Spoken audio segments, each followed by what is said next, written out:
Segue o vídeo aí, mais um problema resolvido aí, New Fiesta com barulho na coluna de direção. Esse carro aqui tá com 98.000 km. Apresentava barulho na coluna. Ao estressar o volante aqui, ele fazia um barulho estralado.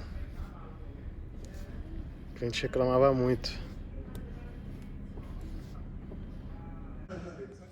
Fui também em oficina especializada em direção. Me falaram que tinha que trocar primeiramente a caixa de direção, depois a coluna elétrica, se não resolvesse, que o problema era na caixa. Eu questionei, a caixa é nova, tudo, né, que eu vi aqui, já foi trocada desse carro, mas mesmo assim, não contente, a gente resolveu fazer uma pesquisa aí e fomos desmontando para ver, né. Aqui já tá resolvido, né? Mas basicamente o barulho é quando esterça o volante aqui assim, ó. Ele fazia um cloc, cloc, cloc, cloc, cloc, cloc, raspando. Aí a gente quebrou a cabeça, foi ver, pergunta pra um, pergunta pra outro. Uns falavam que era a coluna, que é o rolamento aqui, interno. Outros falavam que era a caixa de direção. Aí desmontamos e chegamos à conclusão que era a coluna.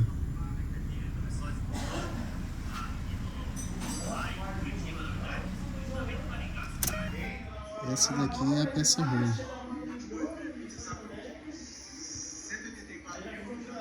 Tava machucado aqui, ó. Aí o rolamento enroscava. Raspava aqui, ó. Esse lado aqui, o lado aqui tá bom. No vídeo não vai dar pra escutar. Mas é um problema simples de resolver aí.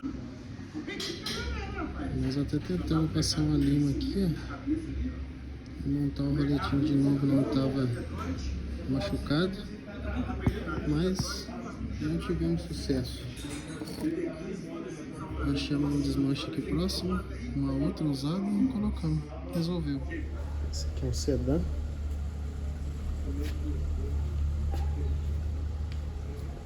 Perfeito.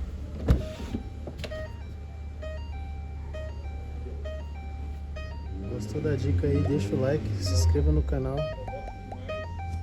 Até a próxima dica. Conseguimos terminar aí. Mas tem esse pavilhão, tem mais esse pavilhão. Trocado.